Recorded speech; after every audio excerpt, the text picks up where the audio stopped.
Shalom, everyone, and welcome to the Middle East and Beyond. I'm Barry Stagner, coming to you from beautiful, sunny Southern California. And I'm here with my dear friend and brother, Amir Tsarfati, coming from the Lower Galilee and the beautiful Jezreel Valley. Shalom, Amir. Shalom, Pastor Barry. It's evening already here in Galilee. It's been a very long day with a lot of breaking news and interesting things that are coming from the Gulf states as President Trump is on his second stop in his journey here. And it's good to see you, my friend. Good to see you. And Amir, today for us is a monumental day as we look back to, according to the Gregorian calendar, May 14th, 1948, when all of a sudden the prophetic calendar began to move forward as Israel, as Isaiah prophesied and posed the question, can a nation be born in a day? And indeed, on that day, Israel was born. The people have been regathering back into their national homeland, the Jewish people, but not everybody's excited about this momentous prophetic event that we commemorate today, some 77 years later. And there are those who are calling this a day of catastrophe. And maybe you can talk to us about Nakba Day and explain its origin and meaning in the Middle East today. Yes, thank you. Well, Nakba, as you already said, it means catastrophe in Arabic. And a very interesting thing, Pastor Barry, is that the very origin of that word and term attached to the 1948 establishment of Israel goes back to a professor in the Beirut University, the American University in Beirut. His name is Dr. Constantine Zureik. And Constantine Zureik is a Syrian historian who taught at that American university. And in a book that was published in 1948 called The Meaning of the Disaster, take a look at what he actually said. He said the defeat of the Arabs in Palestine is not a small downfall, Naksa, but it is a catastrophe, Nakba, in every sense of the word.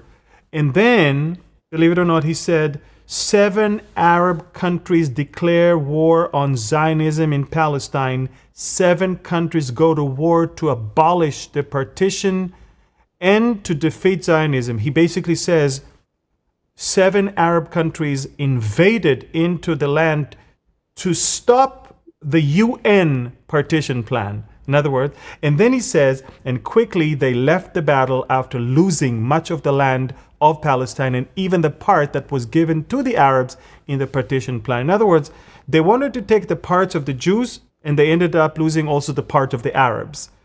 And then he said, when the battle broke out, our public diplomacy began to speak of our imaginary victories to put the Arab public to sleep and talk of the ability to overcome and win easily until the Nakba happened.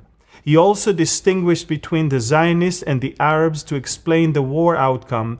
And look what he says. He says, Zionism is deeply implanted in Western life while we are far from it.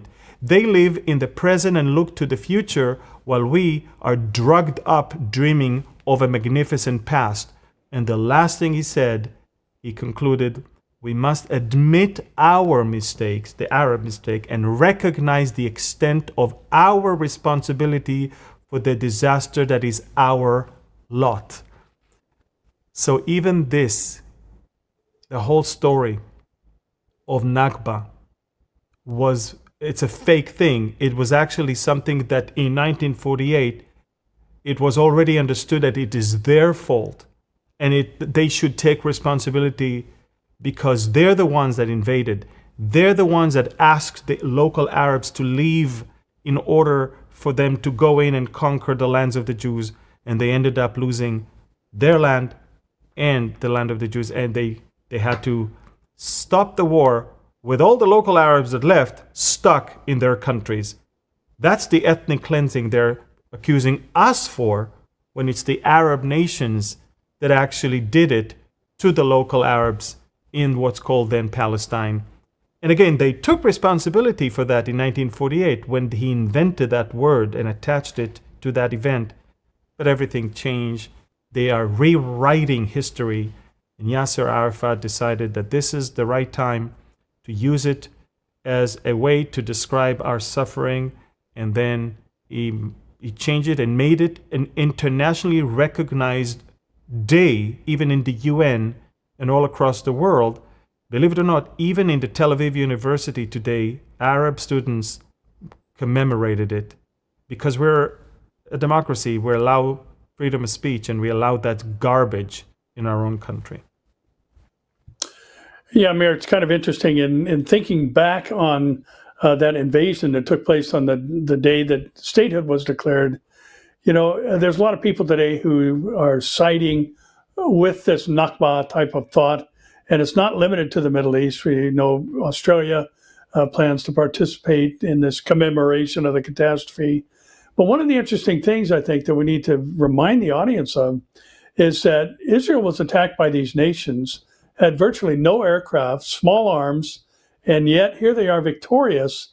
And people today, many within the church, sadly, are saying, well, modern Israel is not biblical Israel. And I tell you, one of the most significant proofs in my mind is that what happened on that fateful day when Israel declared statehood and those days that followed and every other battle behind it, it is clear that the Iron Dome is not protecting Israel strictly, but the iron hand of God is watching over his people, and he never sleeps nor slumbers at that task. And what a wonderful day for us to remember that we see Bible prophecy being fulfilled yet to this very day, now some 77 years later.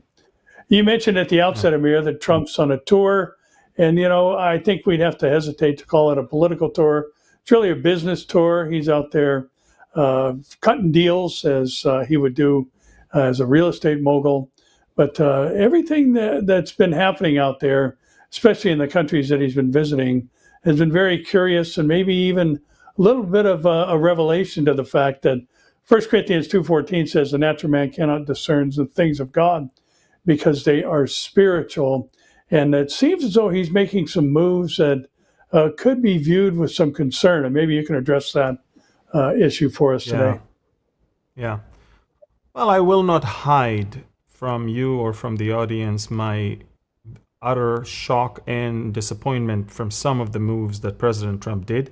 However, I will tell you now, in his worst day, I still prefer him over Kamala in her best day. It has to be very clearly stated, this is by far the most friendliest administration Israel ever had in the White House. So, but adding to that, I must, we must call things the way they are and not hide things from. I don't have any allegiance to any politician. When I see things that are wrong, I call them out. I don't hide them. And I think that President Trump, from the very beginning, in the preparation for this tour, I think he made some statements and later on made some moves that were raising eyebrows in Israel and also in America, believe it or not. A lot of people are kind of concerned. And it started with the fact that he hid from us the deal with the Houthis that he had, or ceasefire with the Houthis. Now, look, President Trump doesn't need to tell us anything in advance, but it would be nice to hear it from him and not from the media. But we're the allies, and we're the ones that are getting hit by the Houthis. And basically what Trump basically said is, as far as we're concerned, the Houthis can fire at Israel. We're not going to take sides here. As long as they don't fire at us or at commerce ships, we're okay. The fact that, by the way, the Houthis just shut down another MQ-9 $30 million UAV, American UAV, they shot it down last night. I guess you have to turn a blind eye to that one. But I will tell you, it's probably liberating for us. If you really think about it, from now on, Israel will have to take care of business without having to even coordinate anything with America, because it's going to be our planes alone in the skies of Yemen. And we're going to talk about what we did a few days ago and what we are about to do a few hours from now. So that's the one thing, the Houthi thing. And then came, of course, the whole the whole rumor that he's going to allow the Saudis to have nuclear plants. When our neighbor is becoming nuclear, it's good for us to know. And our objection is, of course, due to the fact that our neighbors are not exactly true to their promises all the time, and they can be nice now, they can turn against us tomorrow. So you don't want a Middle East nuclear race. And the last thing that happened is, of course, the whole Qatar thing that it started with him receiving $400 million Boeing 747-800 jet that is a flying flying palace, basically. And the reason, I don't mind that President Trump flies something like that. I think the optics of that are horrible. But I do think that when a country gives you $400 million worth of a private jet, you will probably tend to be more favorable towards it than something else. Now, it's one thing if you cut deals with them. They just, by the way, cut a deal that Qatar will buy 170 jets from Boeing. It's a $200 billion deal. That's good. I get it. You need some working hands in America. You need your economy. You need investments in America. But remember, receiving a gift from a country, it doesn't look good, but it also makes people wonder, are your decisions going to be pure or tainted with favoritism because of that? I mean, Trump, don't forget, Trump has his own business in Qatar. Now he has his own gift from Qatar. And people in Israel are saying, if that same country that Trump said in 2017 that is actually promoting terrorism, if that same country with hundreds of millions of dollars changing his mind, doesn't look good, does it? What is the message that he's sending to the others? And then, of course, came the meeting today with Al-Jolani. 25 years since the last time American president met with a Syrian president. This is not even an elected president. He's an ISIS terrorist who took off his ISIS robe and put on himself a suit. Up until 4 months ago, there was a bounty on his head, $10 million bounty, because the guy was the head of Harir al-Sham, and Hayat Tahrir al-Sham, and that's a ISIS organization that beheaded and killed and butchered many people. You don't put a bounty of $10 million on someone unless he did some horrific things. And now, Trump says we cannot really live in the past and always hold things against people who what they did in the past. And he's right, you cannot live in the past. But Al-Jolani allowed his own gang to kill and massacre the Alawites and the Druze just a week and two ago. That's not the past. That's the present. He did the same against the Christian. He will do the same against the Kurds. So I don't really truly understand the logic behind cutting deals under the pressure of jihadist countries and Muslim Brotherhood countries like Turkey and Qatar, and accepting Al-Jolani as a world leader. But again, Pastor Barry, I decided not to try to find logic anymore. As you just read from the Bible, I don't think that we should look at everything that Trump is doing as something that should make sense biblically to us. And he's not a pastor. He's not a spiritual person. He does not let the Spirit of God lead him when he does things. This is a business tour. He has a big, grand plan to make America great again. And the only question is Israel going to be thrown under the wheels of a $400 million private jet? That's the question.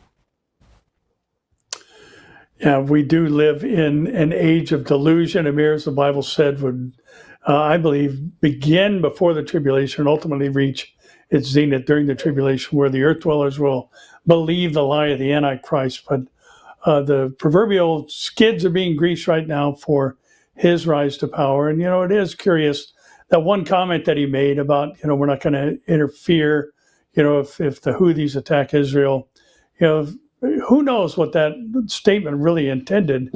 Could be that we're not going to encourage Israel not to respond. Could be that, hey, we're out. We're just watching out for our own interests. So it's just really a difficult season. And I think what you just mentioned is critically important to recognize for us as Christians. We know the end of the story. We've read the back of the book. We know what's going to happen with the Saudis and the Ezekiel war scenario. All these things are clear to us. So we have a very distinct advantage over those who are operating in the flesh and not understanding the things going on in the world. And Amir, Gaza is always going to make the news. We've had some rather interesting developments there over the past week or so, including some eliminations, and maybe you can address that issue. Yeah.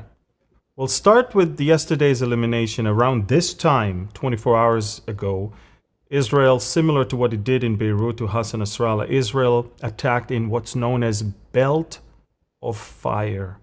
Belt of Fire is when you know more or less the target outline.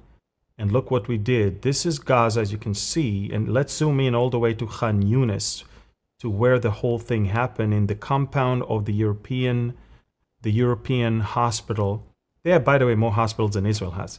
And we found this underground facility where we believe Yahya Sinwar's brother, Muhammad Sinwar, was there. Not only him, but also we believe that the Hamas legendary spokesperson Abu Ubaidah was there.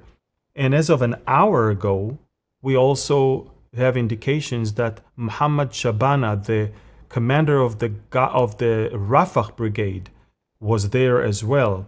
So we're looking at Muhammad Sinwar, the most, I guess, horrific person. This guy was the mastermind behind October 7th. He was worse than his brother, Yahya Sinwar. And it seems like he's gone. And with him, others. But 24 hours before that, we eliminated this guy, Hassan Aslih. Hassan Aslih was supposedly an Al Jazeera reporter, but he was actually a terrorist of the Khan Yunis brigade. Pastor Barry, I have videos that he actually took on October 7th with his own phone. Videos of massacre that happens in the kibbutzim near Gaza, where he is praising the people that just committed that, and he's happy. I have a video of a whole family slaughtered on the floor in their living room, and he's the one who takes it and glorifies Hamas. I have videos of him driving one of the stolen cars from Gaza on October 7th and saying we took it from the settlers. We also know that he was part of those who raped Israeli women in the kibbutzim. For that, he gave his phone to someone else to hold because he just wanted to enjoy the sexual act without having it recorded. But we have eyewitnesses that told us that some of the Nakba terrorists that we captured.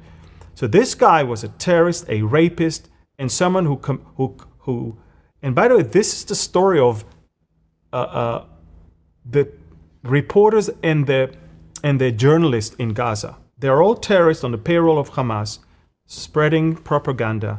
So he was killed. He has almost 800,000 people following on Telegram.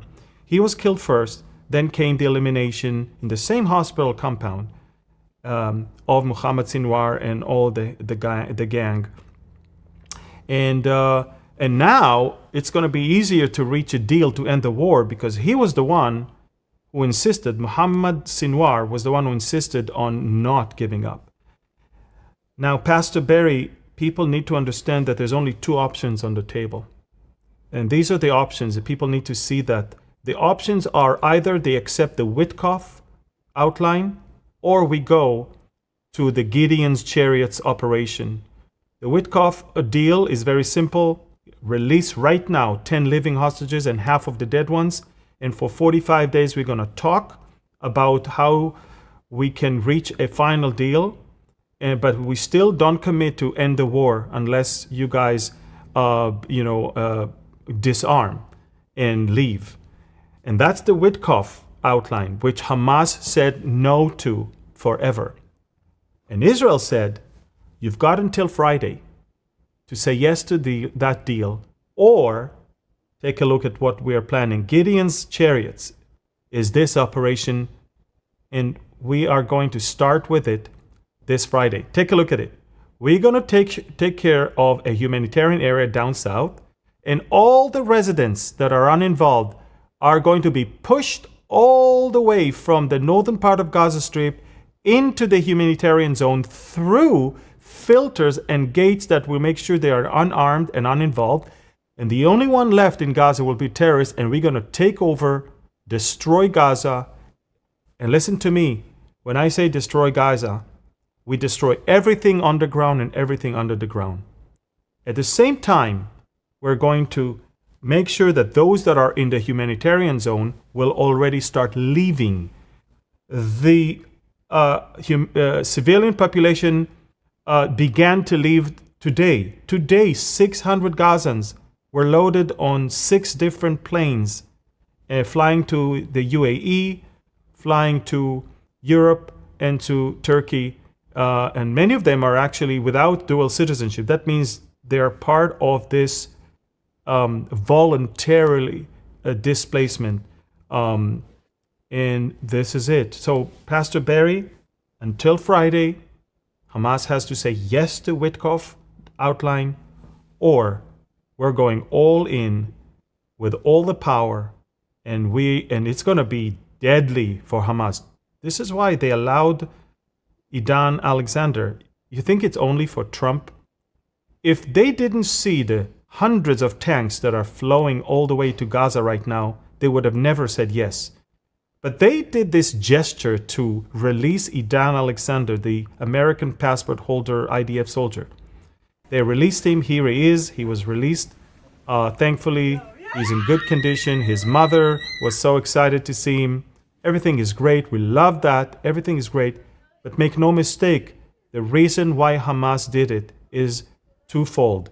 They wanted to have a wedge between Israel and America, and they also wanted to pause the soon coming devastating maneuver that will finish them. So, they thought that Trump will be more generous, and in exchange, he will push Israel to stop its plans to move forward. But in reality, Trump just said, if until Friday, until I'm leaving, they're not going to say yes, go ahead and do what you need to do. So these are the options on the table. And by Friday, we are going to see what Hamas decided. Now, there's a lot of pressure right now in Doha as we speak. Right now, Israeli delegation and Hamas and the mediators are sitting. They want to change the Witkoff outline. They don't want to end. They don't want to commit to an outline that does not put an end to the war. There's a new initiative that the Arab countries just proposed an hour ago. Everything looks good until you reach the last 2 paragraphs. In the last 2 paragraphs is that the Palestinian Authority is going to govern Gaza. It's never going to happen. They're the same jihadists and those who want to destroy us.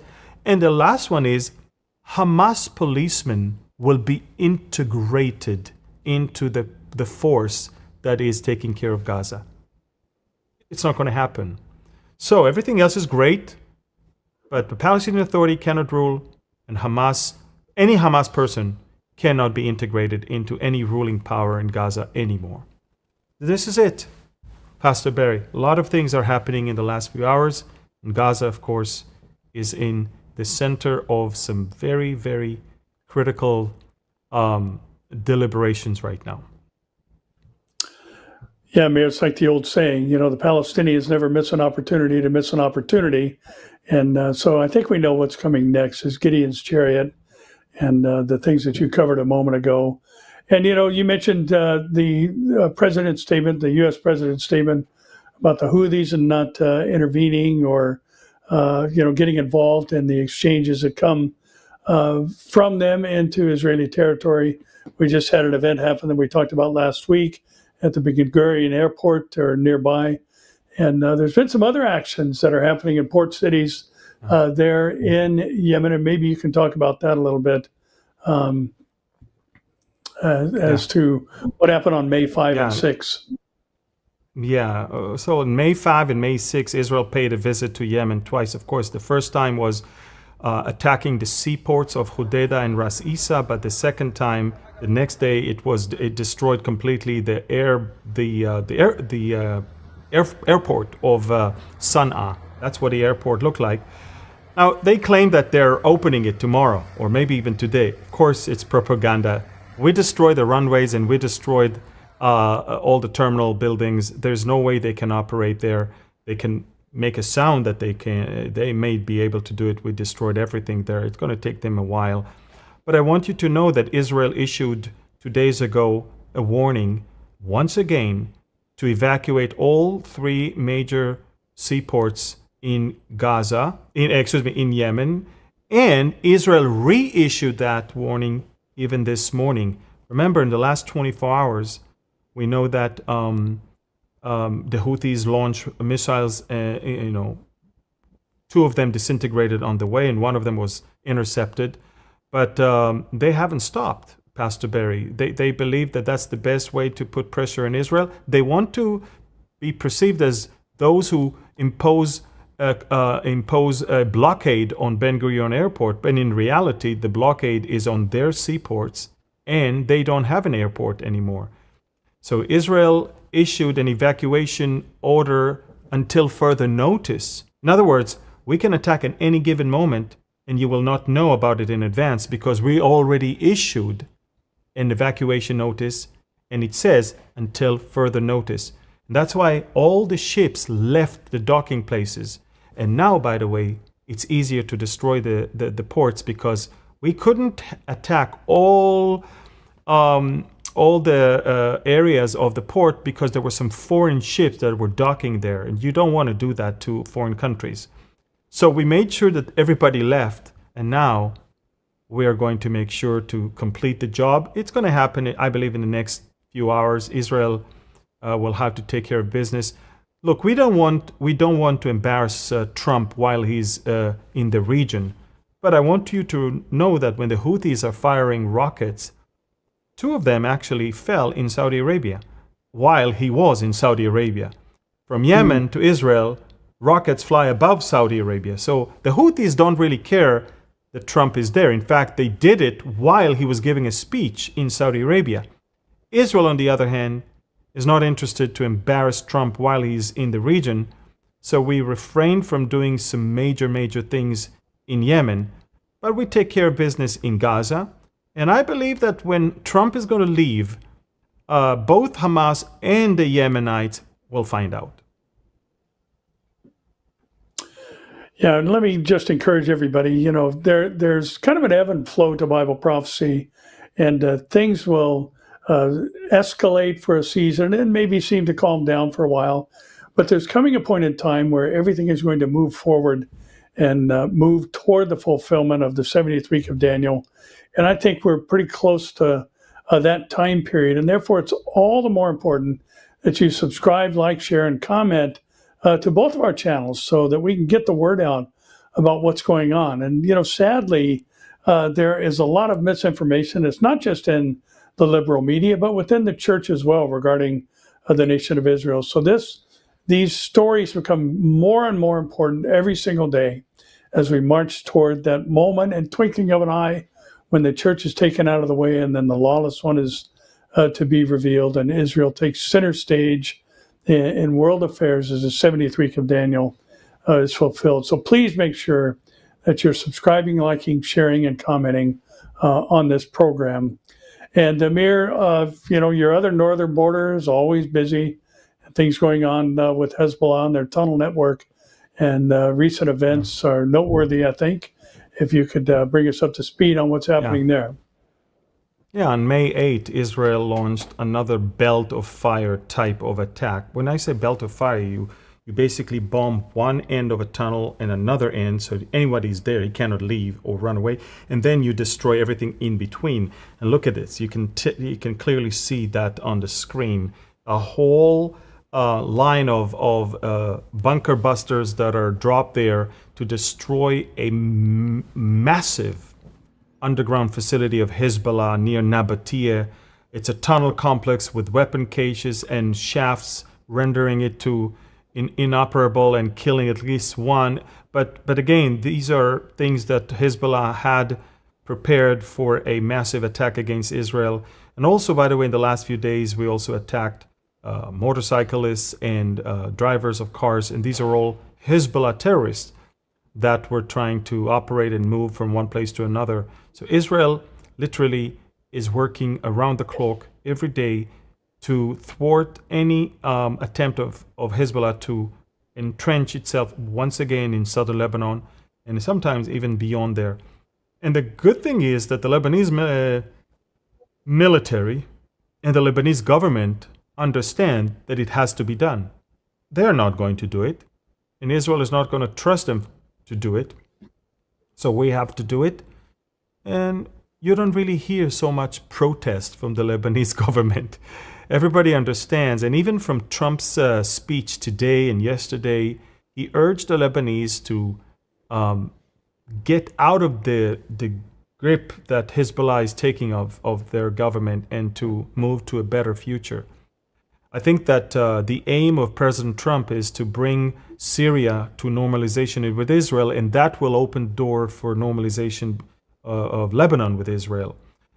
So more and more they talk about normalization rather than war with Israel, and that tells you a lot about the declining status of Hezbollah that is suffering every day, blow after blow, and they don't even have the power to retaliate anymore.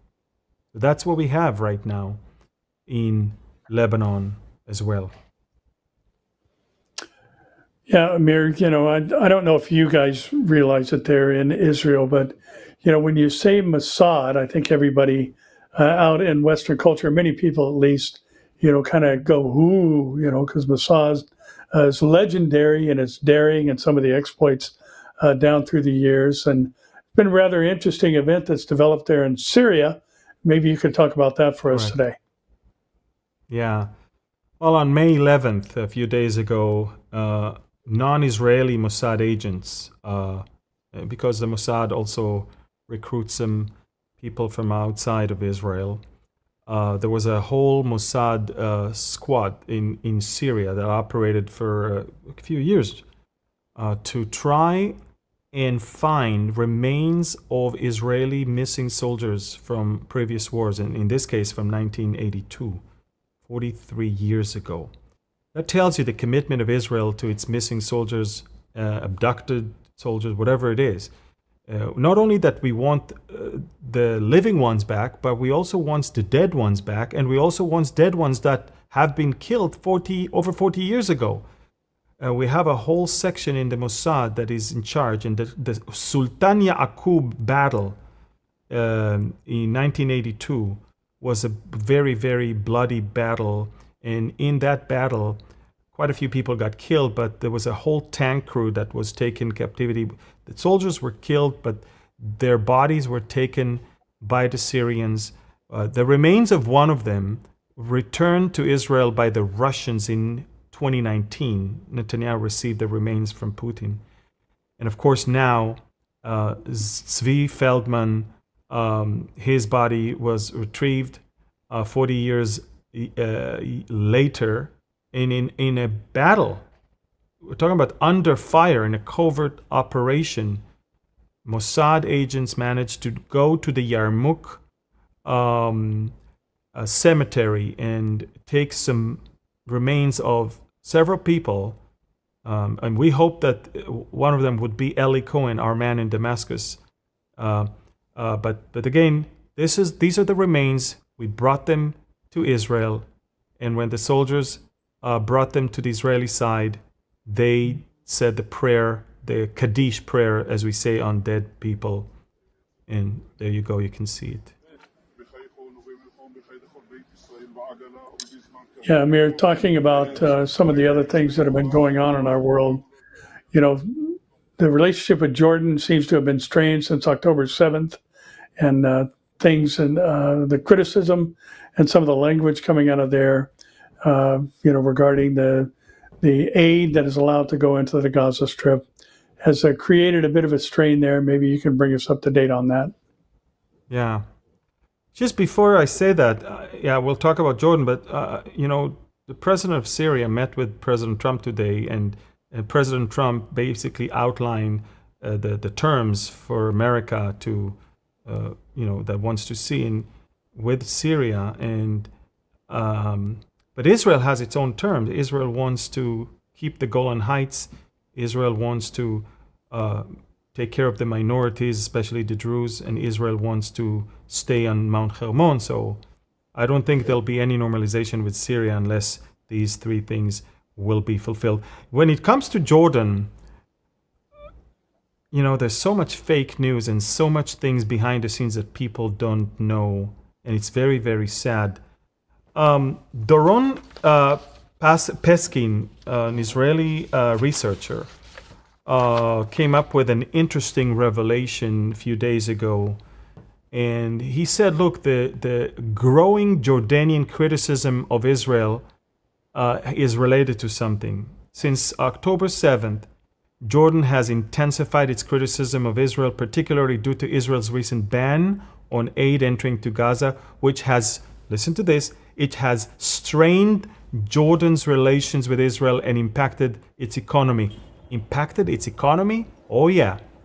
Exclusive aid access and profits. Israel granted Jordan exclusive access to deliver aid to Gaza, allowing Jordan to charge high fees of $2,200 per aid truck and $200,000 to $400,000 per airdrop through a charitable organization, and generating tens of billions of dollars in profit. Limited direct aid contributions. Jordan has primarily facilitated a transfer of aid from foreign organizations and countries to Gaza rather than providing significant aid itself, capitalizing financially on the crisis. Do you understand what we're talking about? We're talking about the fact that the main reason why Jordan is criticizing Israel right now is the fact that they're losing tons of money. That's what it's all about. Pastor Barry, $2,200 per truck and $200,000 to $400,000 per flight. And Jordan is the only one that was. You understand? And it's not even Jordanian help. Jordan just does the work and gets the money. It's like a contractor. They just deliver it. And now, when we stopped all humanitarian aid from going in, the Jordanians are not happy because they're losing a lot of money. So they're not really interested in help going to the Gazans. They're interested in profiting from it. Yeah. And it's very, very sad to see that. It is. And Amir, there's some stories moving to kind of the Beyond portion of our program that I found to be interesting. And I wanted to mention a couple of things. Jesus talked about, when asked by Peter, Andrew, James, and John, about the signs of his coming and the end of the age. And he did mention earthquakes in the midst of that. And there's a rather interesting story that popped up regarding a rabbi warning about an imminent earthquake in the States as a pre-Messiah sign. I thought that was curious because the ultimate rabbi, Jesus himself, mentioned earthquakes being an indication that we are nearing the end of the age. And of course, that would be represented by an increase. But one of the things that's important, I think, for us to recognize, a lot of people talk about, especially here in California, which we know a little bit about earthquakes here. Everybody talks about the San Andreas Fault, but there is a far riskier fault that runs through the Pacific Northwest called the Cascadia Fault, and it's a subduction zone that could cause a decrease in elevation along the coastline and flood many heavily populated areas. The San Andreas Fault that does run down by San Francisco all the way into Southern California goes through many very sparsely inhabited areas. So, while the event would be significant, the loss of human life, the potential loss of human life would be far less. But the interesting thing about this particular research that the rabbi, I believe, was looking at is that the Cascadia Fault, which is long overdue for a massive quake, would probably land somewhere between 9 and 10 on the Richter scale. And it runs right under Seattle, so it would be catastrophic in nature. And also the expansion of the floodplains that runs along the coast would also cause a massive loss of property and life. But I thought it interesting, Amir, that there's a rabbi who's talking about earthquakes as a sign of, in his mind, the first coming of the Messiah. Yeah, it's amazing. Of course, we know that for the Jewish people, the second coming is mixed with the first coming. So they are waiting for him to come and reign. They just forgot that Isaiah said that he first has to come and die for our sins and take our place. So Isaiah 53 was moved aside, and it's the beginning of Isaiah that they want to hold on to. And yeah, I think that there's a lot of messianic talks recently. By the way, the term "we live in messianic times" is a term that I get to hear a lot recently. And everybody understands that what we are watching right now is in biblical proportion. It's not even something we can explain. Every day, a new drama. Every day, a bigger thing. And everything that is happening in the world right now fits 3,000% to what the Bible says, not to what someone said before, to what the Bible said. And so it makes sense that people will run to the Bible and to say, hey, these are the messianic times. These are days that are only to be likened to be those before the return of the Messiah. He had some interesting activity there at the Temple Mount recently as well, as a group of activists tried to smuggle a goat for a Passover sacrifice on to the Temple Mount. And of course, the Israeli police arrested 9 suspects, according to the article. And, for them to take these kind of bold steps is a bit unique in the sense that, it seems as though people are becoming more and more solidified in their position, regarding the nation of Israel, the polarization that we've talked about that's happening around the world. And there is coming a time where there is going to be a third temple. We know that for sure. Daniel talks about it. In other words, for the daily sacrifice to be taken away, for the abomination, the desolation to take place, there has to be a temple and there has to be sacrifices. And to watch this in line with what you just shared, living in messianic times, you would have this urge and interest in getting back to what the law has required as far as the sacrifices go. And now here you've got a group, much like the Temple Mount Faithful movement and Gershon Solomon before he died, trying to set the cornerstone and causing, so I believe 17 people were shot at that point in time some years ago. But it seems curious that this messianic push, I think, that was really launched from October 7th is making its way into not just thoughts, but actions. Yes, you're right. But we as Christians have to be very smart and identify the things that should happen before we're out of here and the things that should happen after we're out of here, and not mix the two. And the fact that the temple is going to stand in Jerusalem is a fact. I mean, it's biblical. It's true. It's going to happen. The question is when, and we know that it has to be part of a bigger deal that Israel is going to have. And if Israel can only have a deal that granted it the right to build a temple if Israel has its upper hand, if Israel is the victor, if Israel has a smashing victory over its enemies, and if I may say over Muslim enemies, because that's the Temple Mount that we're talking about. And so as you and I always teach, we believe that the Ezekiel war will bring about the downfall of radical Islam and maybe pave the way for the Antichrist to rise and offer that deal that then will include the building of the temple. So yeah, we do see now people that think that there is a red heifer, or people that are trying to slaughter a goat here or a goat there, but these are attempts. It's not going to happen, and we have to remember, we are not going to see the Antichrist. We are waiting for Jesus Christ. So If you're a believer, spirit-filled, born again, and you're eagerly waiting for the return of the Lord to come and take us, and that's our hope.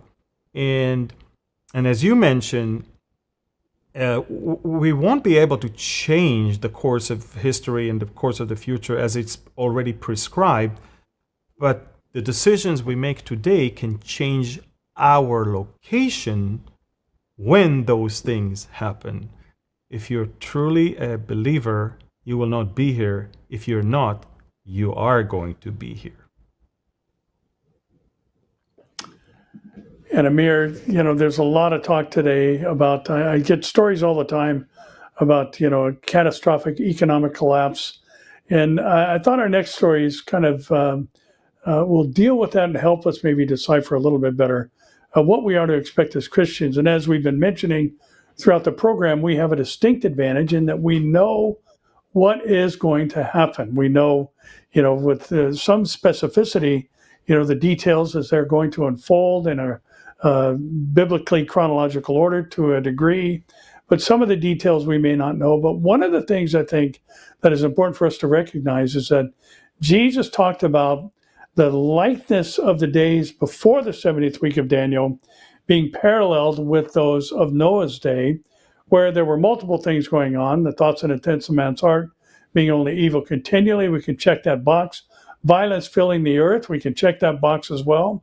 But the other thing we need to recognize is that they were buying and selling, marrying and giving in marriage until the day that Noah entered the ark.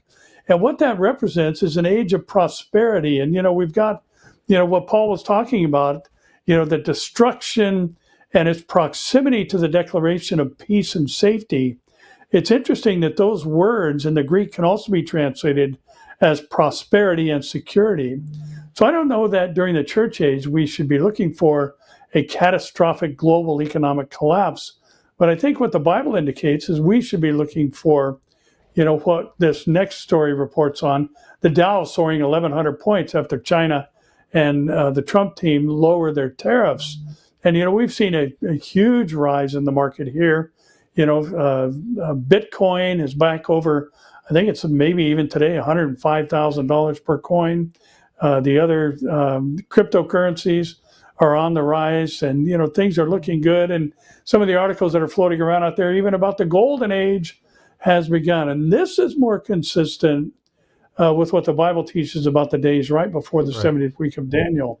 That it will be a time of prosperity that causes people to basically ignore the impending signs of judgment, like the days of Noah.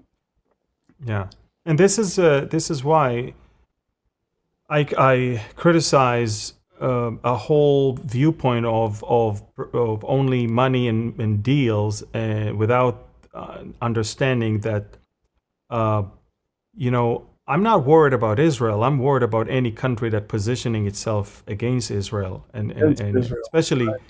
Especially countries that were given the mandate to stand by Israel. And this is why my concern for steps of President Trump and my concern for decisions that perceives as throwing Israel under the bus or stuff like that. This is not because I'm against Trump. I'm not. I as I said before, I take him in his worst day over Kamala's in her best day. I still believe it's a great administration compared to the one we had before. I just wish that there would be the right people to consult him when it comes to Israel, because Israel is not just a country. It's not just something that either stay away from or be all over it. Israel is God's place and the way God is testing the nations. And I think America was given the mandate to stand by Israel. And when we look at Ezekiel war, the only reason why Russia and Iran and Turkey will come against Israel is because America will not be able or will not be willing to stand by Israel. It's so obvious. So all I'm saying is that pay attention. It's not just another country. It's the things of God that affects your country, that affects your people. I know the end of the story when it comes to Israel. I know exactly what's going to happen. You know what's going to happen to Israel. But we care for that administration and for the outcome of its decisions and the way it affects the American people also and the rest of the people around the world. And so my point is, when you being perceived as separatists, yes? Separatists, yeah. And when you kind of say Israel is the problem, not the solution, and when you throw Israel under the bus, you're not punishing us. You're punishing yourself. You're not going to bring judgment upon us. You're going to bring judgment upon yourself. And this is why I care so much. And people write me and say, Amir, aren't you afraid to lose subscribers if you come against Trump? I say, I don't have any allegiance to any politician. I don't care about followers. I care about people coming to faith and people being on the right track. And so do you, I'm sure. And so for me to be in so much pain when I see decisions that are so not well with what things should be, when it comes to an administration that claims to be the most pro-Israeli one, it breaks my heart to see that. I know the story, I know the end. I still care for America, and I still care for this administration, and I still care for the people who voted, knowing and thinking that America will never betray Israel. Yeah, Amir, it's been said that affluence is a far greater weapon in the enemy's hands than poverty. And, in times of poverty, people are calling out to God, praying for his help and his hand of provision. But in affluence, I couldn't help but think, as you were talking, about someone who bears witness of exactly what you just mentioned, and that is the treatment of the Jews. That was Nebuchadnezzar. I mean, he went through the very blessings of God who gave him and said, you are the head of gold in that statue in Daniel 9, or Daniel 2 rather, and then said there'll be no kingdom as great as yours after that. And then where's he wind up? He says, he surveys his kingdom and says, look at what my hand has built. And he was struck with madness, and then finally returned to his senses 7 years later. So yeah, thinking about the fact that we've talked so much about the absence of the U.S. in Bible prophecy, you have to wonder if a golden age isn't the worst thing that could happen and can cause people to be distracted from what's truly important. I cannot say that it didn't cross my mind over the past few days. I truly thought exactly about what you just said. Maybe the snare is actually prosperity. Maybe the snare is actually being a separatist. Maybe the snare is America first, even on the expense of Israel. That's a snare, And again, I want to share with you something personal, Pastor Barry. Over the past few days, the things that I've watched and the things that I've witnessed online, and the proclamations, actions, decisions, it really made me physically sick. And you know that because I texted you. I am physically sick. And I'm physically sick from seeing that because I care. It's because I care. Because, when you see the faithful Christians that put in the ballot specific name, specific party to stand there and protect Israel, and not satisfy jihadists and satisfy the funders of Hamas, and that will make sure Hamas will stay in power, not to satisfy the Muslim Brotherhood, not to take some spoils from them and bribes and gifts from them. It breaks my heart. So for me personally, it affects me. And again, I still, as I said, I'm a staunch supporter of this administration 10,000 times over what we had before. But I want people to understand, we will not stand here and stay quiet and silent when we see things going the wrong way when it comes to biblical matters and when it comes to biblical principles. I will call them out, even if it's a president that I supported. I will call them out over and over again and again. I could care less if I lose followers. You could care less if you lose followers as well. What we want people to understand is the severity of actions that will lead to hurting Israel, and that's it. And it's important. It's important. This is why, by the way, this is a digital battle. This is why we tell people, look, guys, there's hundreds of millions of people that hates Israel, and they hate America, by the way, and they're overwhelming the internet. This is why we need you to subscribe, to like, to share, to comment, because that's the only way for us to win in that battle, is if we get the algorithm to see that there is engagement, and then, of course, things will be more exposed. There you go. Well, Amir, I think the only thing to do now is to give the Aaronic blessing and wrap our time up. Just always a wonderful way to close the program. For us, and speaking as a Christian in the United States, there's some languages that are like music to your ears, and maybe we don't understand the words, even though we know what they say as you speak them. But I've said this before. I've said it at some of the conferences that we've spoken at. It is always moving to me, who've probably heard you say it more than anybody else, to hear the Aaronic blessing in Hebrew. It resonates with our soul. And so I think that's a fitting way to bring things to a conclusion today. Yeah, I just want to remind people that you and I will be in Canada this coming July and August.